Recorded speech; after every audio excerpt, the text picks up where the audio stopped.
hindi mo na nakikita na sexy siya, na mas masarap siya doon sa pinapanood mo. Kaya, ang ending nito, wala ka ng gana doon sa partner mo. Kasi ang nilulook forward mo na, yung mga porn stars na pinapanood mo. Maitim ba skin? Underarm at singit mo? K-Skin ang bahala sa'yo. Premium ang ingredients, paraben-free and sulfate-free, and FDA-approved, kaya safe for everyone. With K-Skin, ibalik ang alindog mo. Huwag nang magpahuli. Hi guys! Welcome back to our channel. Kamusta po kayong lahat? Sana ay nasa mabuti po kayo. At sa mga hindi pa po nakakakilala sa akin, my name is Cheryl Ting. At kung bago lang po kayo sa channel na to, pwede po ba makahingi ng isang favor to please consider to subscribe dito po sa ating channel. And also, huwag nyo na rin po sanang kalimutan i-like and i-follow ang ating Facebook page official and also ang ating TikTok account, Cheryl Ting. Maraming salamat po. And for today's video is another concerned video po. Ang sabi niya is, Miss Ting, bakit may mga partner na ayaw nang makipagtalik?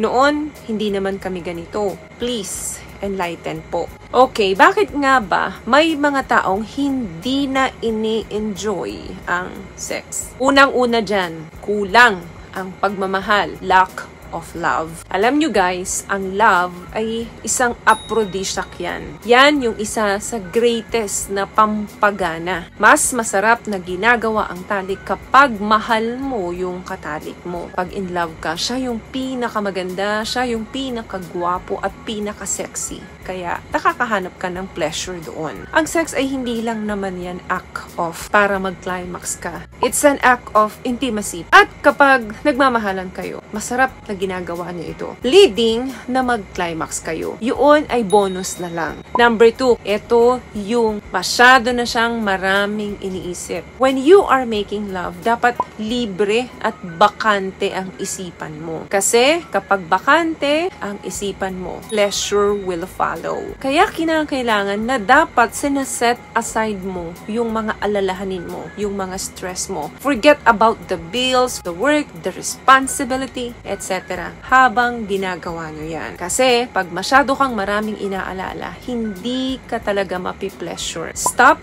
worrying. You and your spouse deserve special moment. Number 3, eto important to, pornography.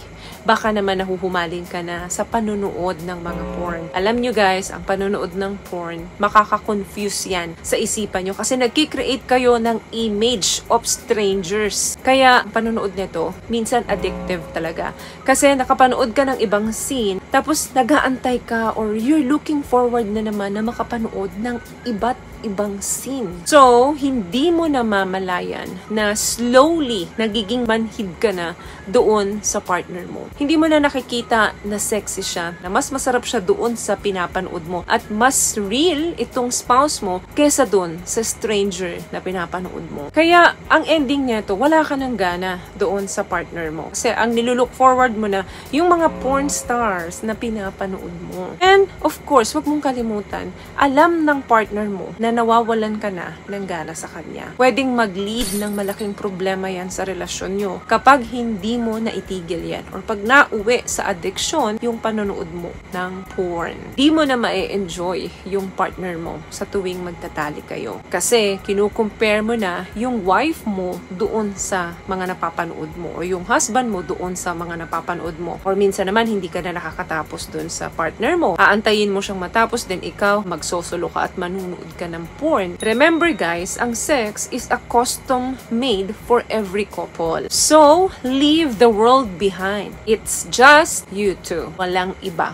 What I love about this product, itong No More Dark Secret ng K-Skin, bukod sa may advanced whitening na siya, na kung saan pwede niyang matulungan na pumuti yung mga singit-singit mo, moisturizing, meron siyang anti-irritation, antibacterial, maintain healthy pH level. Hindi lang pambabae, meron din po tayong pang lalaki. Another thing, kung bakit may mga taong hindi na ini-enjoy ang pakikipag-make love doon sa mga partner nila is comparison. Kapag nagko nagko-compare ka at gumagawa ka ng mga expectations doon sa partner mo na hindi naman talaga nangyayari yun ever since. Nag-e-expect ka or nagko-compare ka based on yung good sex sa'yo kung ano yung nababasa mo sa mga magazines. Or minsan naman, naririnig mo sa usapan, sa mga friends, na nagko-compare sila na yung asawa ko ganito kalaki. Yung misis ko ganyang kalaki. Diyan na nag-uumpisa yan. Kasi may realize mo, so hindi pala tama para sa akin yung partner ko kasi hindi malaki yung doon sa partner ko. Compare ka ng compare, nagkakaroon ka ng sariling standard mo based doon sa mga naririnig mo at nababasa mo. Kaya ang iisipin mo ngayon, nandoon ka sa bad sex, wala kayong good sex ng partner mo. Pero ang totoo, nung hindi mo naman naririnig yun, okay na okay naman kayo. Last one, yung pakiramdam ng emptiness. Yung kasama mo naman yung partner mo, andyan naman siya lagi, pero tipong parang mag-isa ka lang, parang walang nakakaintindi sa'yo or nakakarinig doon sa mga pinagdadaanan mo. Kapag may emptiness dyan sa loob mo, nawawala ang energy mo. Or pwede rin naman on the opposite side, yung tipong ang daming tao lagi sa bahay ninyo, ang dami nyong nakakasalamuha everyday, puno kayo ng mga kung ano-anong chaos sa loob ng bahay. Kapag laging ganyan ang nangyayari, eventually you feel